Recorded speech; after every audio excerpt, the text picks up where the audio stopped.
going back to signing for it should have been one of the happiest days of my life. I was still thinking about how I left things at Shrewsbury. Yeah. How the fans, because the fans were a big part of my success there. Yeah. They used to cheat, do you know what I mean? And I felt so bad. I'll go on record and say, I just apologise for the way that I left. I did not want to leave that way.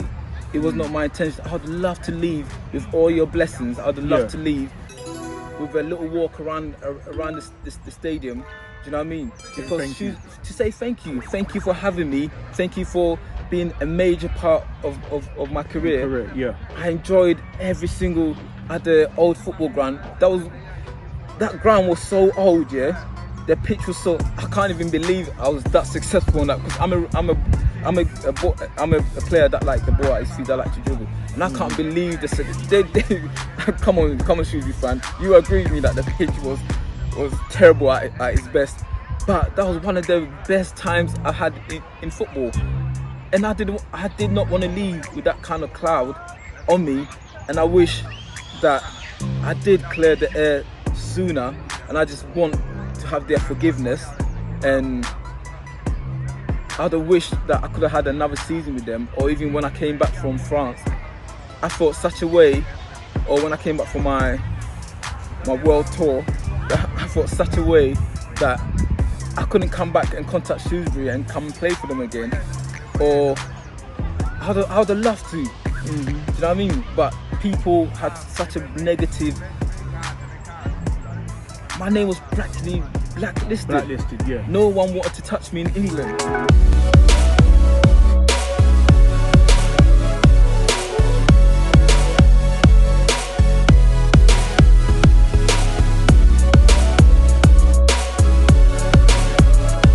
Alright, so we heard your side of the story. As we know, this was like basically a burning situation since 2007. To me, from reading the article and even remembering somewhat what happened back then, I understand your point and I understand his point, and I have to be in the middle to say, obviously you obviously didn't want to be that person to be like a yo-yo, just yo-yoing up and down, and you know, like a bouncy castle, just bouncing up and down to different clubs, you know what I mean, and stuff like that. You wanted something secluded, but obviously the manager Gary Peters could have handled things a bit differently. Your morals would have been more of a high. To me, I just feel, say, you know, even listening to the story now properly, it was different listening to it back in 2007 to how it is now. We're in 2020, and right now, like, you know, decisions are made. You was going through stuff, he was going through stuff. You know, we don't know how deep he was going through stuff. But only thing I could say is, if you had the opportunity to sit down one-on-one with Gary Peters, would you, and he said yes, because we don't know what he would say, right? Say we contacted Gary Peters, we don't know what club he may be at now or what he's doing now, but say we had the opportunity to sit down with Gary Peters and had a one-on-one talk with him, what would be the initial thing that you would like to say to him right now? What would you like to, you know, to clear the air, to break the ice, so in case you go to meet him face to face, that you can get to speak to him? What would you say to him right now, what you never had a chance or opportunity to say to him right now? I would honestly, I would literally say, I just want to thank him, because it's because of him I had a really, really good season at Shrewsbury. You know what I mean? I have nothing but respect and love for him. Do you know what I mean? Even though I felt that he could have handled things a little bit better in terms of how the season ended, where from me being the first name on the team sheet to me nearly missing a game of a lifetime where I was going to play. If it wasn't an unfortunate injury for another player, I would not have played in that game when I've worked all season, worked hard, you know, because a lot of people after this incident, a lot of people had a completely different outlook on me. A lot of the fans started calling me like selfish. Even when I'm on a pitch, they started calling me selfish. I don't pick the right pass, all because they thought what I did when I went to Nice was from a selfish point of view because of that article. You know what I mean? And when I thought I had a really, really positive season, and I wanted people to remember me for a different reason than what they remember me now. I want them to remember, not when there was a pass on and I didn't pass. I would want them to remember the 12th time that I did lay the ball through to somebody and they managed to score. The hundreds of times where I laid the ball on to another player to score, but he didn't score. If everyone scored the chances I gave them, I would have been in like 30 assists in the season. Because I really worked tired. I really worked so hard to give these opportunities to my teammates, when I could have been if I was that selfish, I would just stayed up front and played my role. You know what I mean? So it really, really hurts me when the fans say I'm a selfish person, when I did so much running, unselfish running. I chased like lost courses. I gave 110% every game. I come off every game like almost collapsing because I run so much for the course. Do you know what I mean? So, and Gary Peters was a big part of that. Yeah. And all I want to say to him was thank you for that. Yeah. And from that to go from what relationship we have to go to the way it ended was very sad. So I would just, like you said, that's a really good point you brought. I would never have thought to come in think of a scenario where I'm face to face with him. That's why I'm trying to think. But honestly, it will be an honor to sit down with him and just go through certain things. Like, I would like to know what he was thinking, because when I signed for Nice, I didn't get the chance to speak to him, and I didn't get a chance to say goodbye to the Shrewsbury fans, and I didn't get none of that. I left with a dark cloud, and I wish it would have happened back then. Yeah. But if it can happen, I would love to sit down with him and just try and figure out where our relationship deteriorated and why he wanted to sell me. I was an asset to the team. Why did he want me to go to Swindon? Why didn't he fight to keep me at the club? And why he said I went AWOL when I never, when the team, when the club, especially you, Gary, we spoke on the phone where you knew exactly where I was. Why did you say things like that? You know what I mean? Because at the end of the day, he was telling me that the fans love me and they don't want to see me go. So we need to find a good reason for why I was leaving. From that to you putting I went AWOL, that's just really, really bad. Who would give somebody a 3-year contract, especially a top club in Nice, if they didn't want to sign me? If I just went there for 2 weeks, they'll give me at least a year's contract. Yeah. Nice were from the first time I played against them for Ghana. From then, they've been keeping tabs on me, and from what I did for Shrewsbury, they obviously valued me and wanted to sign me. You know what I mean? So I did not go for trials. Where did that come from? I did not go for trials. I went there and signed a contract, a 3-year contract. They gave me the number 7 shirt. I was going to be, they wanted me. Do you know what I mean? I held up the number 7 That's shirt. That's a big number, you know. It's a big number. In the UK, that's a big number, but it's a big number. It's in the world, number 7 and number 10. They're like the two iconic numbers. Do you know what I mean? It's yeah. a big number, so it shows their intentions with me and why they wanted me so badly by giving me a 3-year contract and giving me the contract of a lifetime to change my life around. Do you know what I mean?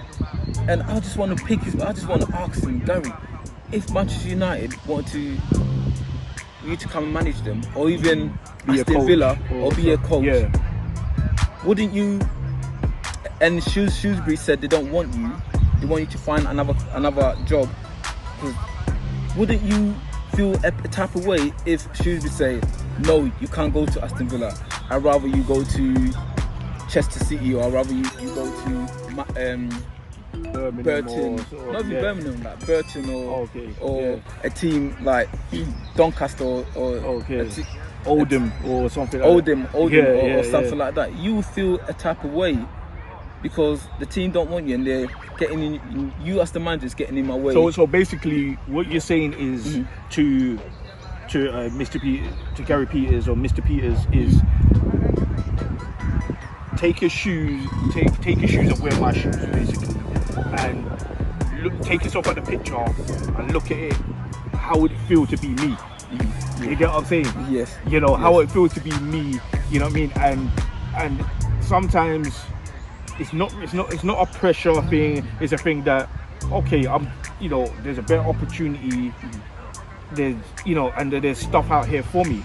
In time, sometimes it's like you think in the instant before you actually sit down and analyze things and soak it in. So sometimes you have to look at the other person's shoes and think, why did that person really do that for? You know what I mean? So my main what I've always what I believe will stand up is Gary Peters did not want me. Because he he said he don't see you in his plans for next season. He wants me to find another club. So to me, if someone says that to me, if I am on, for example, if I'm on Capital Extra, for example, and Capital Extra managers says they don't see me in their plans for you to do a radio show no more on Capital Extra, Capital Extra next year after your contract's nearly running out next year. Like, I'll be thinking to myself, why am I hanging around for now? Like, I might as well just pick up that phone and make phone calls and probably call their rivals, BBC or something. You know what I mean? For example. But obviously, it's like, why are you hanging around for? Like, let me stay here for a moment, but let me obviously contact or talk to these people. I didn't want to say this, but I'm gonna go off the record. Yeah. And say, I hope this doesn't come across wrong, but I'm gonna go off record and say there was a bit of enviness. The reason why I'm saying that, I'm going back to the Ghana situation. When I got the opportunity to go and represent my country. And not everyday people from the second division, first division, third and division. Ghana around that time was ranked around 16th or 14th in the world. That's big. And the plays that they had is more on the team. Bro, you don't understand. And that era of Ghana football was amazing. We're not gonna get those type of era of football again. I did not go. I felt that if there was a chance, Gary Peters could have stopped me from going to represent my country. Yeah. If there wasn't a thing with football where if the club said, because with international football, clubs can't deny you from, apart from if you're injured, they can't deny you from going. But I think if there's a rule that says clubs can overrule a player from going, I feel that Gary Peters would exercise that for me not to go.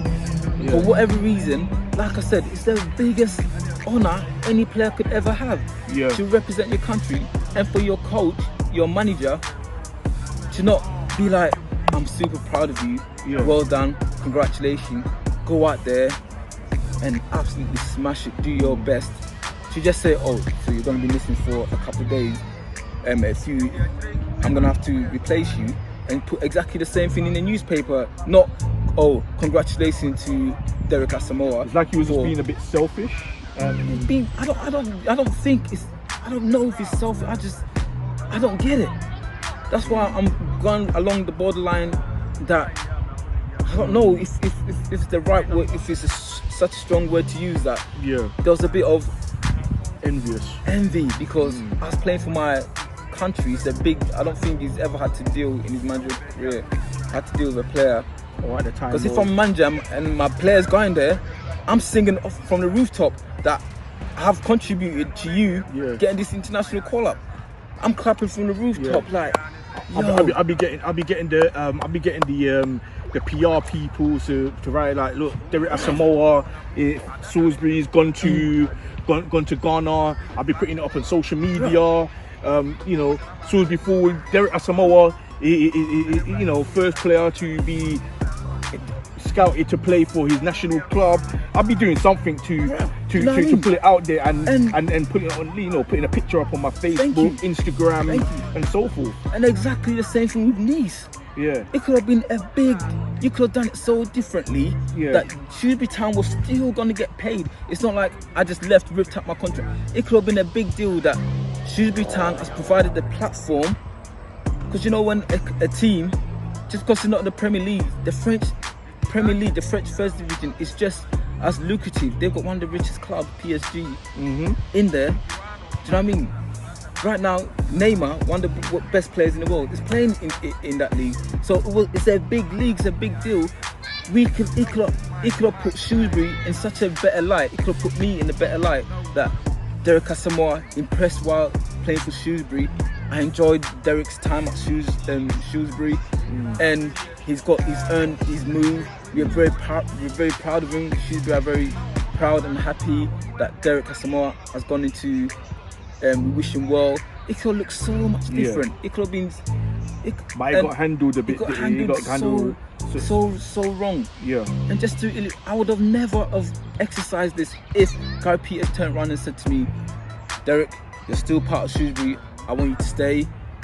No, this would not have been. We would not be having this conversation. If he never came out with, I don't see you in my plans for next season, then this wouldn't have happened. And for him to say that, and then him basically contradicting himself by when you said, look, I've got Nice here, and he's saying you can't go here. That's a bit of a hypocrite in a way. Like, okay, he's controlling, so obviously he's got dealings with the club, Swindon Town. He's got dealings with Swindon Town, hence why he really wanted you to go there. But at the same time, it's like he's demanding you to do that, to go there, but you've got a big French club in the first division in France, and you could be playing, you know, Nice versus PSG, Nice versus Monaco, Nice versus Marseille, and you could have been, if you're on the bench and you come on in the second half, you know, you could have done that. You know what I mean? You could have done that, but at least it would be a big achievement. You know what I mean? But I you know, to me, it's a two-way thing as well. And looking at what you just said and what the article said and how he handled it, I definitely feel say now we have to sit down with him and, you know, have like a one-to-one, even go back to your old club, you know, meet him, shake his hand, get a hug, you know what I mean, and then sit down, 100%. Then sit down in the VIP box, the manager's box, or wherever. Watch a game with him. I have no hard feelings for Guy Peter's report, because I'm a very forgiving person. Even though at the time, going back to signing for, it should have been one of the happiest days of my life.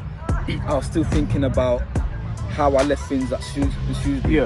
How the fans, because the fans were a big part of my success there. They used to cheat. Do you know what I mean? And I felt so bad. I'll go on record and say, I just apologize for the way that I left. I did not want to leave that way. It was not my intention. I would love to leave with all your blessings. I would love to leave with a little walk around the stadium. Do you know what I mean? Because to say thank you for having me, thank you for being a major part of my career. I enjoyed every single at the old football ground. That ground was so old, The pitch was so, I can't even believe I was that successful on that, because I'm a player that like the ball at his feet, that like to dribble, and I can't believe this. Come on, Shrewsbury fan, you agree with me that the pitch was terrible at its best. But that was one of the best times I had in football, and I did not want to leave with that kind of cloud on me. And I wish that I did clear the air sooner, and I just want to have their forgiveness. And I'd have wished that I could have had another season with them, or even when I came back from France, I felt such a way, or when I came back from my world tour, I felt such a way that I couldn't come back and contact Shrewsbury and come and play for them again, or I would have loved to.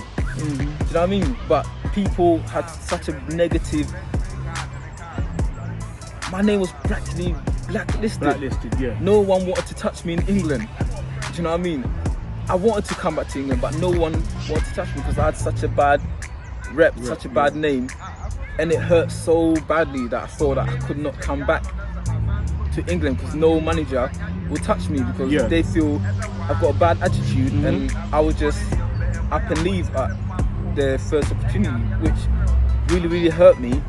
And like I said, I wish Shrewsbury Town will forgive me for the way things ended. You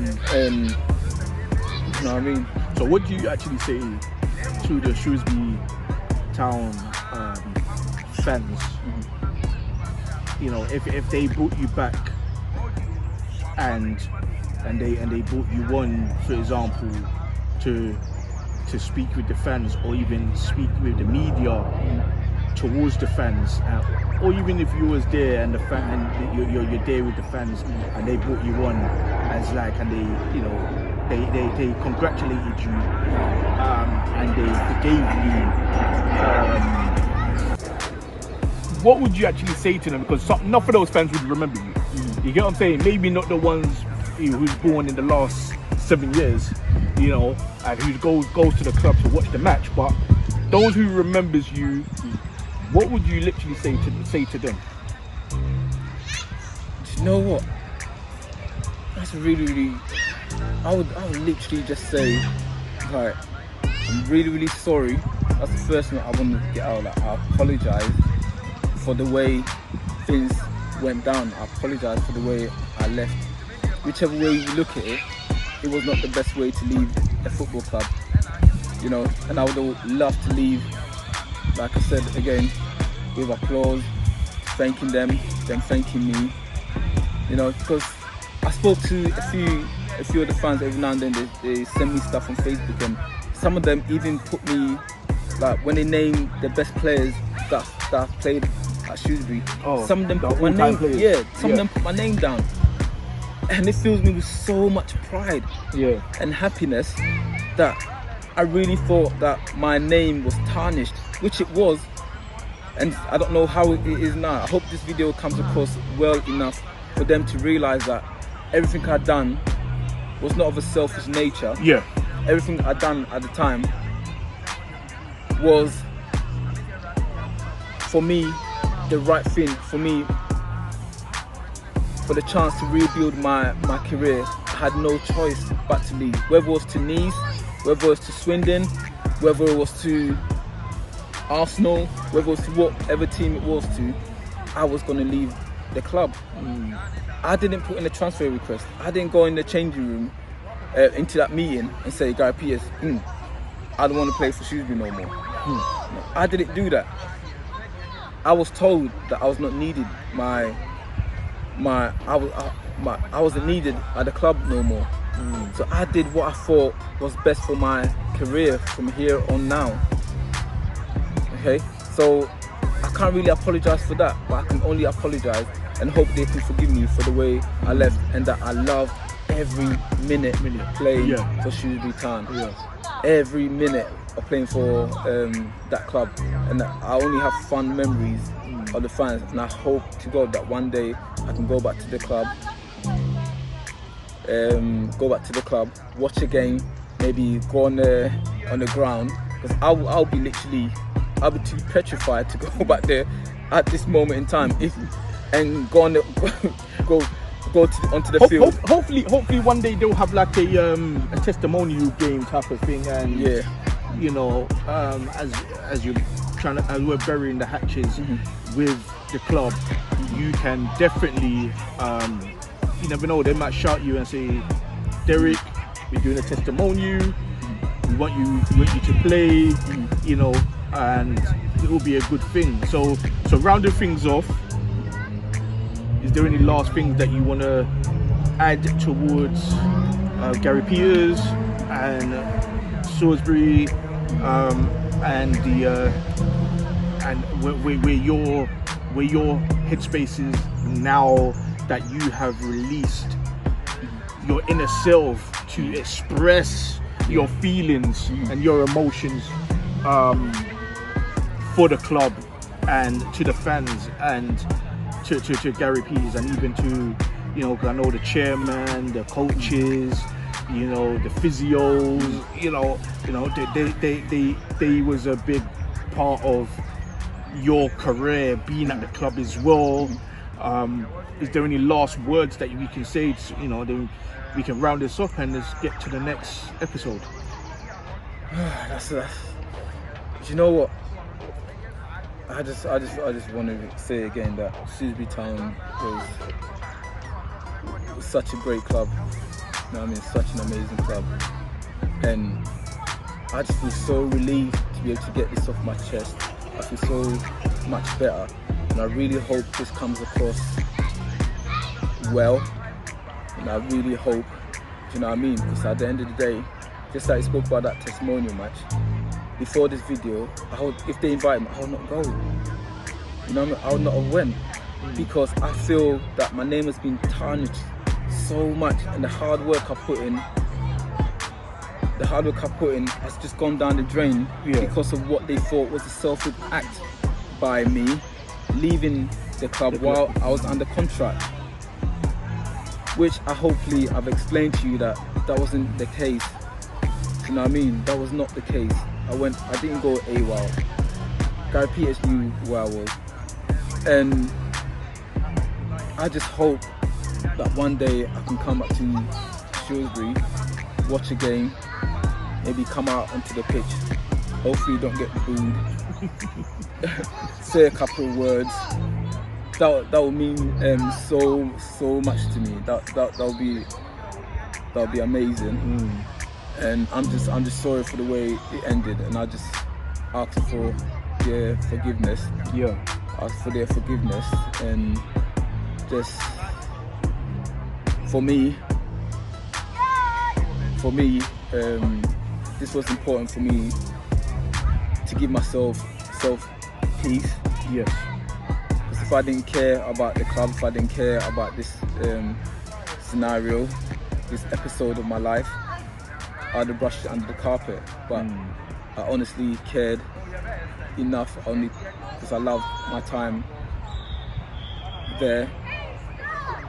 And I want to say thank you to all the fans that supported me, and thank you to, not everyone was on my back. A lot of people understood where I was coming from. Even reading that story that was put out, a lot of people were still siding with me, and I'm really thankful for them. And hopefully a lot more people will understand where I was coming from, and my teammates as well, because I spoke to a lot of them after I left. I spoke to a lot of them, and I still speak to some of them now. Mr. Simesy. we can get them on the show as well. Definitely, you know, we can meet some of them and get them on the show and get their knowledge of how they thought about you as well. Because even at the start of the season, I was checking up on Shrewsbury, you know, and you guys were winning games at the start of the season. I think, correct me if I'm wrong, you must have won 3 or 4 on the bounce. And again, Gary Peters went on to say that the team is full of people that want to play for the club. The team is better off without Asamoah. And I'm like, Gary, man, just let my name rest. Yeah. You know what I mean? Let my name rest. Yeah. You know, but Gary Peters, thank you for bringing me into Shrewsbury. Yeah. Thank you, because I don't know how you done it, from me signing for a team higher up, for you to bring me here and let me have the season I had. Even when I was injured, I must have been out for 6-7 weeks. Straight away, as soon as I got fit, he was always checking up, Derek, are you fit? Derek, straight away as soon as I came back, I went straight back in the team. So Mr. Peters has got a deep heart, really. He showed me He has got love. He has got a heart. That's what I don't understand. How things went from, you know what I mean? He had love for me, but it was shown in a very, like, you know, some dads. Some dads show you out of fear. I think I was scared of him like sometimes. Yeah. No, do you know what it was? Do you know, I think because it was sometimes when I was ill, yeah, and I didn't want to play. To protect you. He wanted to protect you. He wanted to protect, like, is that you're his investment? Is that he wanted to protect you? You know what I mean? And he didn't want you to go to something that he knows that you're not going to be successful in. Like, so he wanted to protect you. That's not protecting. That's just undermining. I don't know. But Gary Pete, but we all know that Mr. Peters, he daily loves you, and on hopefully on following episodes we can get some of the players who, I don't know if they're still there or they moved on. If you still got connections with them, as you said, you've got a connection with a couple of them. We can meet them. We can sit down with them, and we can get them on the program. You know, definitely. And there's a player that's gone back there. Gone back. Someone's gone back, yeah. Someone's gone back there. Obviously, Gary Peters is not there anymore. Yeah, he's had a very good career as well. He's played for his country as well. Gone to play for Shrews. And Dave Edwards, he, like me, was playing every single game. But when he came to the final, or the playoff final, or a few games before that, Gary Peters just, for whatever reason, he was not even in the squad for the final at Wembley. So that's what I don't know, the mindset of Gary Peters, because if he was on that pitch with us, I'm sure things would have been different. Yeah, we might have won, but so hopefully, as I said, we can get him on as well. Yeah. We can talk to him. We can get this sorted out. But yeah, we're gonna just basically round this off. Yeah, definitely. Thank you. Until next time. Until the next episode. Mm-hmm. You know, Magic J, Derek Asamoah, Fresh Ballers. You know, we're in the amazing Bruce Castle Park. Mm-hmm. Yeah. Catch us on the next one. Thank you guys for watching, and stay tuned for our next video. Yeah. Well, I really enjoyed this meet. I really enjoyed it. It gives a different dimension to what I was doing before, where it was just me talking to the camera. Really different perspective as well. Thank you so much, and it was a great interview. It was great. It's great to catch up with you because we've been boys, and I'm sure when you heard the story, we lost touch for a bit. I'm sure when you was reading the stories back then, you must have thought, that's not Derek. Derek couldn't do something crazy like that. Yeah. So good times. So like, subscribe, press that notification bell. That's it. And until the next episode.